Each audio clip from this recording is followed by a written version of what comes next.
Olá pessoal, tudo bem? Mais um dia aí, vivenciando essa pandemia do coronavírus, como sempre falo, um momento ímpar, muito sensível, muito preocupante, angustiante, né? Um momento sem precedentes na nossa geração e a gente está tendo que aprender a lidar com tudo isso, né? E sempre quando eu gravo vídeo para vocês, eu me incluo, tá? Porque eu também, acho que todos nós, já passamos por diversas fases. Eu já tive a fase da irritação, a fase da preocupação, aquela vontade de não sair da cama, de você descontar em alguém. Então a gente precisa tentar manter uma rotina, a gente precisa manter uma sanidade mental nesse período psicológico. Então é um grande desafio. Então quando eu gravo esses vídeos, eles também servem para mim, né, para que a gente possa juntos conseguir superar toda essa situação. E mais uma vez, como eu sempre digo, não é momento agora de ideologia, de brigas partidárias, ser de direita, ser de esquerda. É um momento de união, é um momento de fraternidade, é um momento de amor ao próximo, de altruísmo, e a gente precisa se ajudar, né? A gente, lógico, tá ficando doente também emocionalmente, também psicologicamente, né? A gente não tá ficando em casa porque a gente quer. Muita gente não entendeu ainda, não estamos de férias, né? Ninguém está descansando, né? A gente está todo mundo preocupado com essa pandemia. E a gente tem os dois lados da força, né? A gente precisa aprender a pensar nos dois. De um lado, e é o principal lado, é o número um, é a ideia de salvar vidas, da saúde, de seguir as recomendações da OMS, das autoridades sanitárias, ok. E tem o outro lado, que preocupa todo mundo também, que é a parte da economia. A questão das empresas, dos empregos, da renda dos trabalhadores, do comércio, da indústria. Então a gente precisa sempre ter razoabilidade, proporcionalidade, ponderação de interesses, né? E o que eu estou procurando fazer? Eu estou procurando ler livros, como você sabe, né? Como professor, e eu tenho muitas obras em casa, eu quero compartilhar todo esse conhecimento com vocês. Eu gosto muito desses livros motivacionais, porque normalmente são histórias de pessoas que superaram grandes momentos de crise. E por que não aprender com eles, né? E tem um outro livro aqui, do Geraldo Rufino, O Catador de Sonhos. Aqui, ó, Geraldo Rufino, O Catador de Sonhos, né? Ele é um catador de lixo reciclável, disso para uma empresa, para o presidente da JR Diesel, né, com um faturamento de mais de 50 milhões de reais por ano. E ele conta no livro que ele quebrou mais de 6 vezes. Então pensa que alguém quebrou tanto assim, que passou por dificuldades e virou um milionário, uma pessoa de sucesso e alguém a ser seguido. Então vou ler um trecho da obra dele, que eu quero compartilhar, e é um conhecimento interessante para a gente ter. Não há falta de oportunidades. Eu vou pedir a vênia, a licença e ler para vocês. Para entender o que eu estou dizendo, sugiro que pense nessa situação. Imagine que estamos um grupo de 5 pessoas aproximando-nos de uma mesa. Detalhe, só há 4 cadeiras. Vamos rodar e sentar. Alguém vai ficar de pé, certo? Mas quem vai conseguir se sentar? Aquele que, em vez de se distrair com o problema da falta de cadeira, enxergar oportunidade ali. Mesmo para quem não se sentar, acredito que ainda não existem oportunidades. Se o cara que sobrou nesse grupo for ligeiro, vai sentar na ponta da mesa, dividir lugar com alguém, negociar e dar os pulos dele. Não bancar a vítima porque não conseguiu cadeira para sentar-se. O tempo todo tem janela abrindo para cada porta que se fecha. Só cego não vê, que é um desafio. É um desafio a gente enxergar oportunidades em momentos de crise. E o que eu estou vendo na mídia, nas redes sociais, é as pessoas se reinventando. Todo mundo está tendo que fazer isso, né? E é um grande desafio, criar uma rotina, se reinventar. Temos que aprender com essas pessoas que já passaram por isso, né?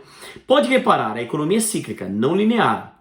Como as marés. Tem altos e baixos, setores crescem, setores encolhem e depois que tomam o fôlego ou se transformam com produtos mais inovadores. Por exemplo, o que a Apple fez com o mercado de computadores pessoais e celulares. Cada crise precisaria ser vista como um sinal claro de mudança. A questão é, para quem se mexe, existe sempre um lugar à mesa para sentar. O problema é para quem está na zona de conforto e acredita que ninguém vai tirá-lo dali. Em algum momento, esse sujeito será obrigado a se levantar, rodar e provavelmente ficará sem cadeira, sem ponta de mesa, sem chão. É o que muitos estão passando, né? Ninguém se planejou para isso, até porque não tinha como se planejar.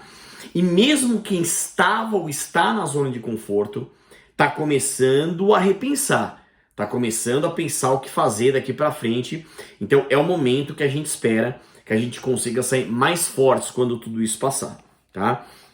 Além disso, se ele paralisa por causa de crise, ainda tira a oportunidade a alguém próximo como um filho ou neto. Ele precisa pensar que está construindo alguma coisa para alguém, nem que hoje não saiba quem é esse alguém.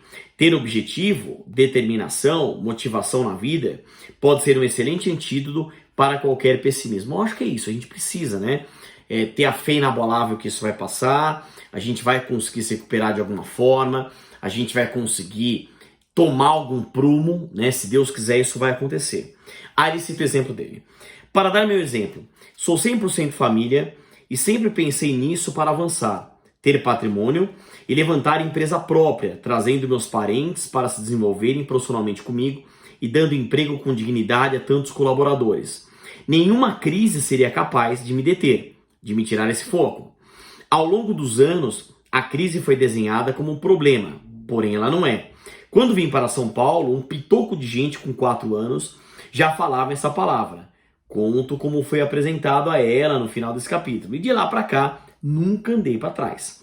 Assim como nunca vi passar um ano sem que a mídia e o mercado financeiro deixassem de dizer que haveria crise. A cada Réveillon, o que mais se escuta é: o próximo ano vai ser difícil.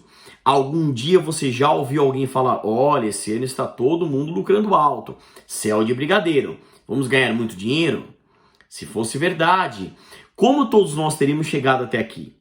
Como veríamos cidades crescendo, com prédios majestosos? Olha só o tamanho das torres das principais avenidas. Entra ano, sai ano, geladeiras e alimentos continuam sendo produzidos, viadutos e casas são construídos, investe-se na bolsa, transporta-se gente e coisas. A crise traz a mensagem de que você está fadado a não melhorar, e de uma forma impotente, porque tem a ver com o que o país está sofrendo. Portanto, você não pode fazer nada, deve se conformar. Eu rejeito totalmente essa mentalidade. É interessante a forma que ele coloca, né? Outro dia fiz uma palestra para o pessoal de um grande banco e falei: queridos, desculpe-me, vocês estão falando em crise, mas o que fizeram com os bilhões que ganharam nos últimos trimestres? Botaram fogo neles? Até a pessoa que me convidou para essa apresentação começou a rir da minha provocação. Por que vocês fazem questão de vender essa ideia de que está tudo ruim? Na minha visão, seria muito mais saudável para todos nós se encarássemos a crise como vento, sabendo que não para de soprar, mas muda de velocidade e lugar. Alivia quando é brisa e é capaz de detonar quando é vendaval. Nós aprendemos a driblar os percalços do vento, não é? Não deixamos de sair de casa por causa disso, nesse momento estamos, né? E criamos nossas estratégias para nos proteger de possíveis ventanias. Ele cita um exemplo que o Japão passou agora, né? O Japão, que enfrentou em 2011 o maior terremoto de sua história, como um tsunami devastador, não deveria estar vivendo uma crise muito maior do que a de outros países? Então, como você explica a recuperação de uma rodovia em 24 horas, vilas ou cidades refeitas em alguns dias, melhorias de tecnologia, aceleração no consumo e outros incontáveis exemplos de superação? Penso que o japonês não é mais inteligente que os outros. Ele apenas estuda, trabalha e acredita na reconstrução mais do que a maioria, que é o que a gente tem que procurar, tentar seguir a nossa vida na medida do possível. Eu também estou em aprendizado. Nunca ninguém vivenciou essa situação, né? Só depende de atitude e determinação. E isso esse povo tem de sobra. Quem não trabalhar ou empreender com o freio de mão puxado, tolher as boas ideias de negócios, realmente terá que se lamentar. Realmente terá do que se lamentar. Você tem um livre arbítrio e pode sair em busca do dinheiro e do progresso, como eu e outros fazemos. Ou pode permanecer aí na sua zona de conforto, na ilusão de que o vento fará a volta e trará a brisa para você. Esse é um ponto muito interessante, né, que eu falo aqui. Não adianta, né? E veja, mais uma vez, eu me incluo em tudo isso aqui. Né? Eu também não tenho nada demais, eu apenas sou muito esforçado, muito dedicado, mas caio, como caí agora. Né? Ontem mesmo eu estava extremamente nervoso, preocupado, angustiado. Eu falei, não, a gente precisa juntos aí lutar, tá? E a gente precisa se mexer, porque quando tudo isso acabar, não vai voltar do dia para a noite como estalo, de forma nenhuma. A gente vai ter que trabalhar muito numa reconstrução das relações, né? Vários empreendedores evitam novos investimentos, poupam na insegurança ou desempregam importantes colaboradores para economizar salário, mesmo que definham o negócio, que é o que está acontecendo hoje também. Tem lógica isso? Estão assustados, por quê? Os efeitos de cada crise só abalam os fracos de ideias e atitudes, além de alguns desavisados que estavam no lugar errado e na hora errada, no momento em que o vento soprou. Se até o lixo pode ser uma forma de ganhar dinheiro, vou prestar atenção nisso. Por que tanto desânimo? Há profissionais, inclusive, que fazem fortuna nessa área ainda pouco explorada.